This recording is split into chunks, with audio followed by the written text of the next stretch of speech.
Today on UI7 Newsbreak, the search for the University of Illinois' next president is still underway, but Robert Easter may receive before he retires. Gas prices are decreasing in the area. And there's a new emergency shelter program in Champaign County. We'll tell you how residents can get help. Your UI7 Newsbreak starts right now.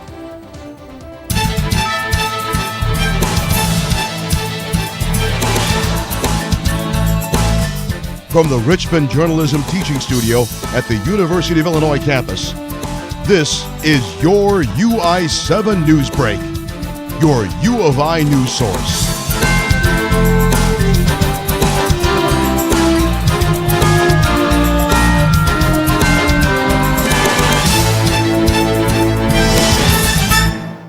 Good morning and welcome to UI7 Newsbreak. I'm Robin Neal. And I'm Emily Thornton. University of Illinois President Robert Easter may get a raise before he retires. Details of the raise haven't been announced yet. Easter is eligible for a bonus due to the board's decision last year to start rewarding him for his accomplishments. He received a 3.5% salary increase in September. His bonus last year was $90,000. The Board of Trustees will meet tomorrow in Chicago, where they will vote on the item. Along with discussing candidates for U of I's next president, several other items will be reviewed at tomorrow's meeting. The board is reviewing a resolution that discusses the plan to develop an engineering-based medical school.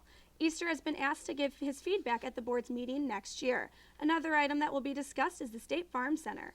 Board members will consider approving 2 more construction contracts for the renovation. The cost would be over $15 million. Also, U of I is one of 4 finalists to host the Barack Obama Presidential Library and Museum. Members will discuss the proposal they're submitting by December 11th. Competitors are the University of Chicago, Columbia University, and the University of Hawaii. And finally, trustees will discuss approving renaming the Institute for Genomic Biology after Carl Woese, who is one of the founding members. The Urbana Police Chief is negotiating new tasers for the police department. These tasers will only be commissioned if the City Council and Urbana residents support the taser policy. UI7 Newsbreak Sneha Shukla has more on this new policy. The Urbana Police Department comes one step closer to attaining tasers. Last week, Chief of Police Patrick Connolly put his taser policy in front of the Civilian Police Review Board, and one concern they have is whether this powerful weapon could be abused. The biggest fear that is normally unspoken is it's going to be misused. And that is always a threat for every weapon that a policeman might have. And it is probably the one that does worry all of us. Tasers aren't entirely a new concept in Champaign-Urbana. The university police have used tasers since 2011 and find that people do cooperate when it comes to tasers. Once the person saw that we had tasers, they immediately complied. We didn't even have to use it. So just the mere fact that we have it causes voluntary compliance a lot of times. University and Urbana police see tasers as another tool to enforce the law, but there are some in the community that feel otherwise. We're concerned about the racial disparities in policing. So we know that those who are going to be the victims of tasers are disproportionately going to be African Americans. So until Urbana faces its problem of racial profiling, that the police should not be acquiring this kind of dangerous technology. A copy of this policy can be found on the City of Urbana's website. This policy is open for public comment till November 17th. In Urbana, Sneha Shukla for UI7 Newsbreak. It's flu season again, and McKinley is offering protection in the form of flu shots.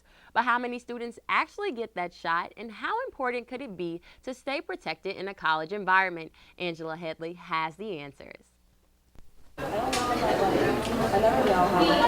In this hub of student activity, it's hard to imagine anything passing through here but coffee and homework. But according to Dr. Maureen Mali, it could be a problem area for the flu. So think of any environment where it's kind of crowded and the air doesn't necessarily recirculate a lot. So closed spaces, places that have lots of flat surfaces that are used across time many times during the day.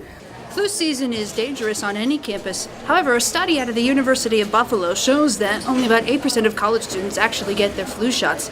And the reasons they may or may not get them are as varied as the students themselves.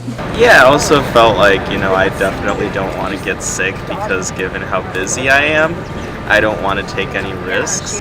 I don't know. I mean, I've gotten them in the past, and I've been sick already. I've gotten over it. In the end, it comes down to a matter of risk assessment.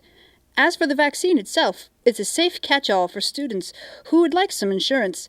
The quadrivalent strand, which covers 4 different varieties, is perfectly safe for all ages. Back on campus, there's a fair amount of health optimism about the flu. And, in the end, the experts don't agree.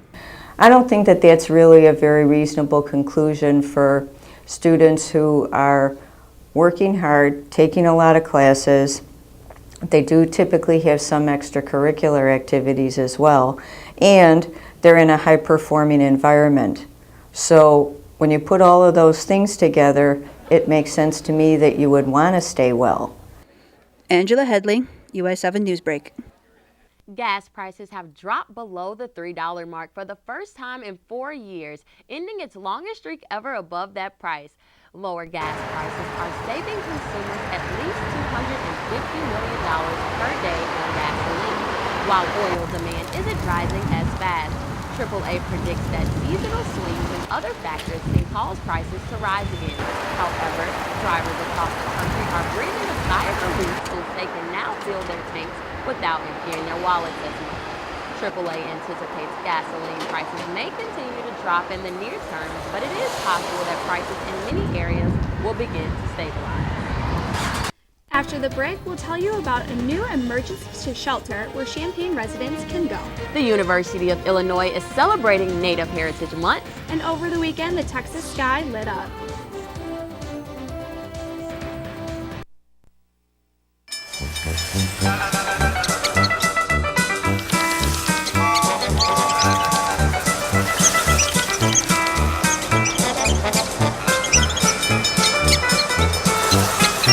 Kids will spend 15 minutes watching online videos like this one.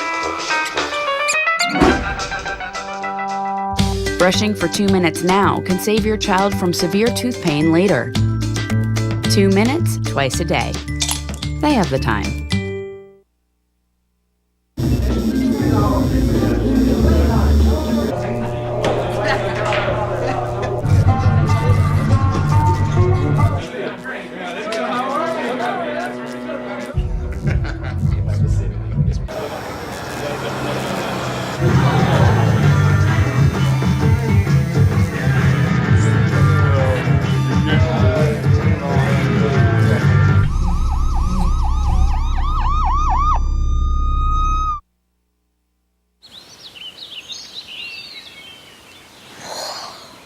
Oh, look, a redhead.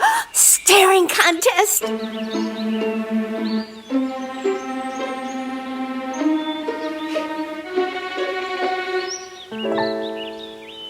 You still got it. I know. Come alive with the forest. The dad was cute. You were looking right at us. Visit discovertheforest.org to find a forest near you. The next 30 seconds can save you a lot of money. Just do your laundry in cold and stick to full loads. Auto-sleep your computers. Plug your gadgets in a power strip and switch it off when you're done. Headed out? Turn back your thermostat by 10 degrees. And drive sensibly. The more energy you save, the more money you save. Find other great tips at energysaver.gov. When going through troubled times, there is no better person to talk to than family. At least that's what the United Way Center of Champaign County believes. UI7 Newsbreak's Ashley Cooley has the story.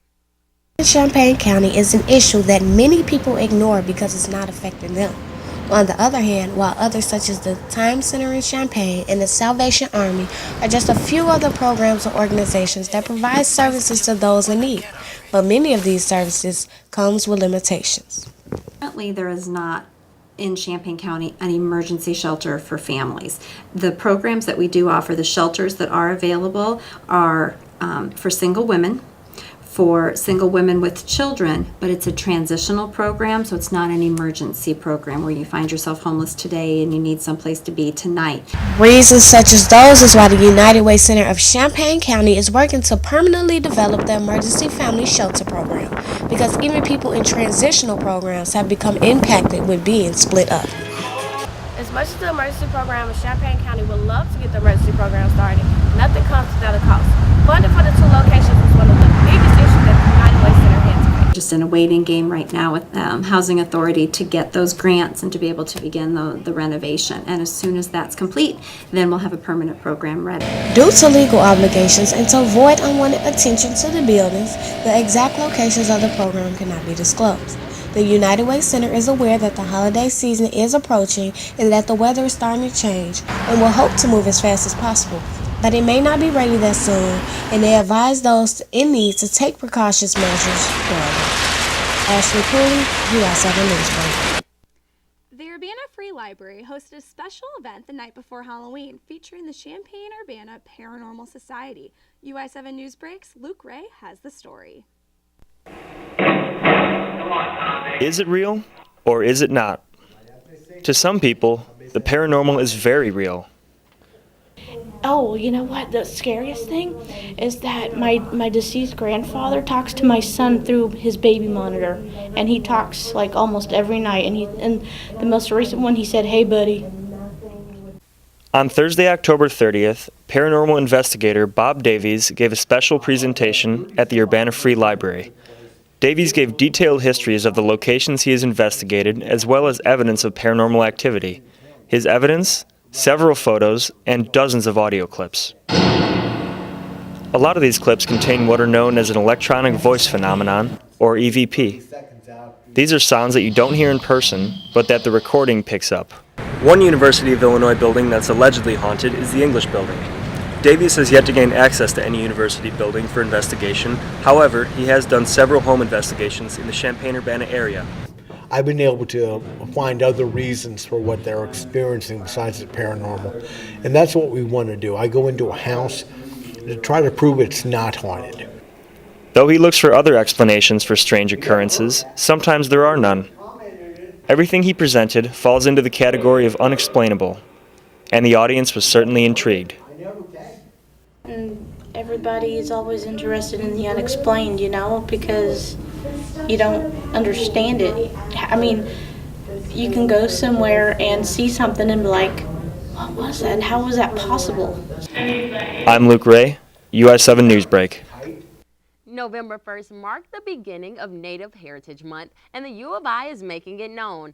The powwow grass dance marked the beginning of Native Heritage Month. The Apache tribe was the first tribe honored. NAH wanted to show that the Native American culture is more than a stereotype. Their dance represents stories of nature. Members spoke about their past and tribal beliefs.